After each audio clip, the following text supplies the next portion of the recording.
Hi, I'm Arnie Gundersen from Fairewinds.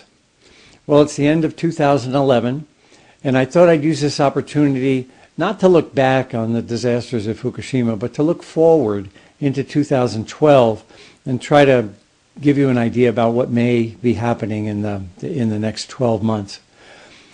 The way I see it, there's three main areas. The first is what's happening on the site.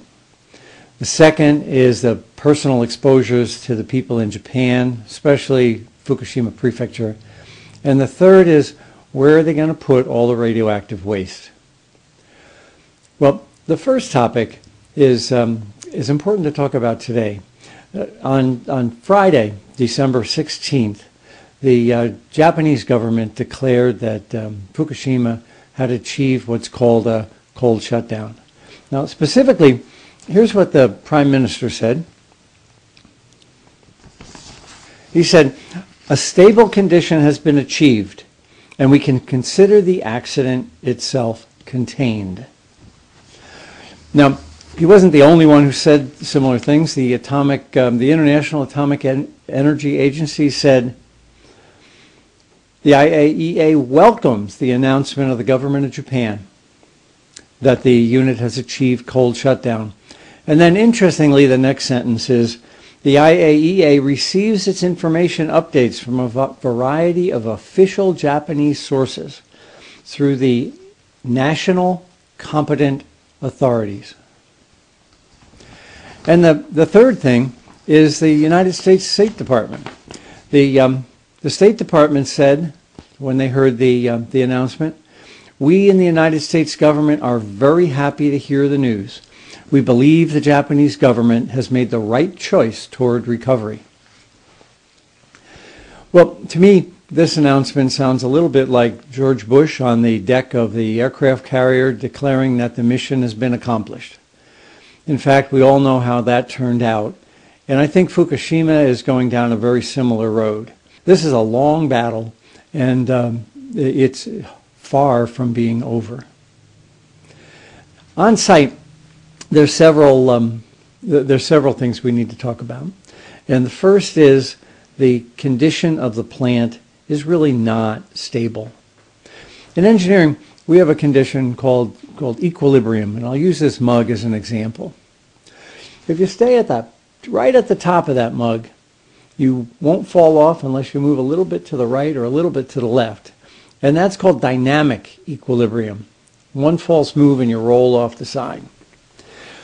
If you stay in the bottom of the mug, if you move to the right or the left, you come back to the center. And that's called static equilibrium. That's where you want to be. That's what cold shutdown really is. Fukushima's up here in a dynamic equilibrium. It really should be down here in a static equilibrium. And that's a long way off. The biggest problem for the immediate future is the possibility of a severe aftershock earthquake. Tokyo Electric has calculated that if a severe earthquake hits, all of the jury-rig piping that's in place will fail again, and within 40 hours we'll be back to a meltdown. Now that's hardly stable. The piping on the site, while important to keep the plant cool, is not seismically qualified. And of course we know that an aftershock is in fact likely. So problem number one for the Fukushima site is the possibility of an earthquake in the event of a seismic event. The other issue also relates to a seismic event, and that applies to Fukushima Unit 4. Now Unit 4 doesn't have fuel in it. It has all the fuel in the fuel pool.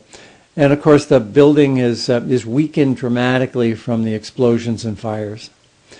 Now, I think that if a severe earthquake hits, it's actually my concerns with the spent nuclear fuel sitting out in the open in that Unit 4 fuel pool that have the gravest concern.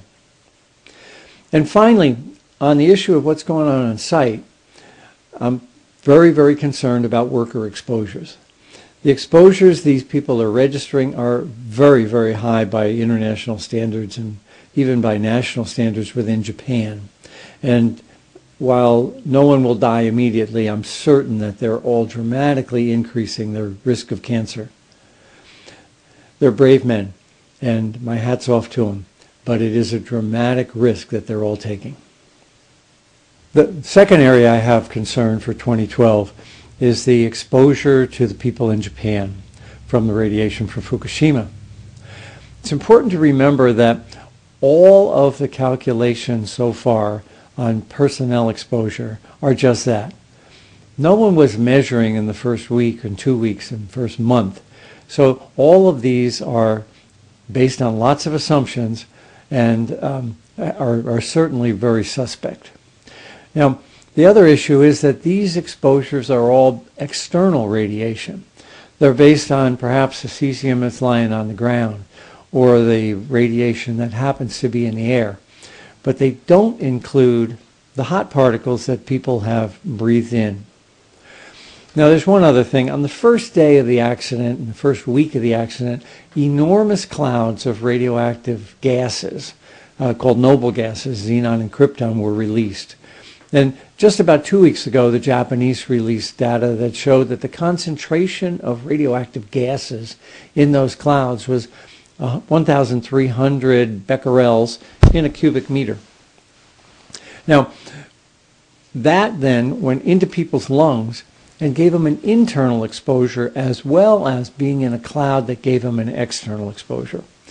That calculation is also incomplete. Well, let's talk a little bit about the hot particles.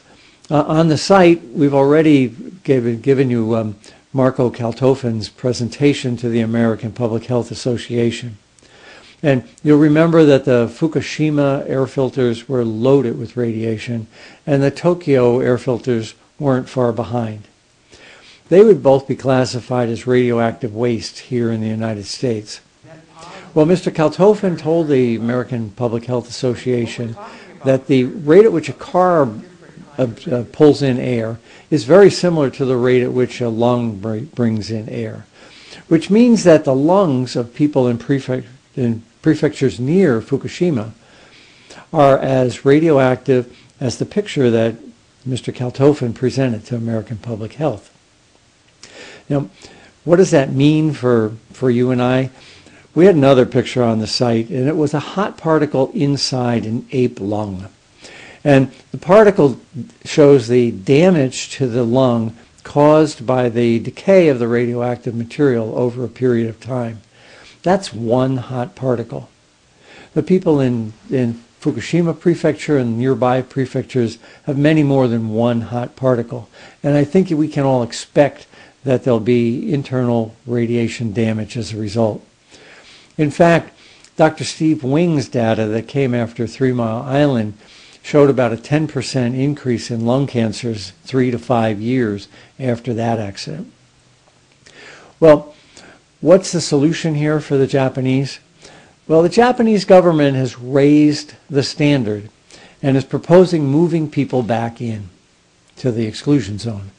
Now, what does that mean is that the Japanese government has established that it is safe to live in the exclusion zone if your exposure is less than 20 millisieverts. Now, in the American system, that's 2,000 millirem.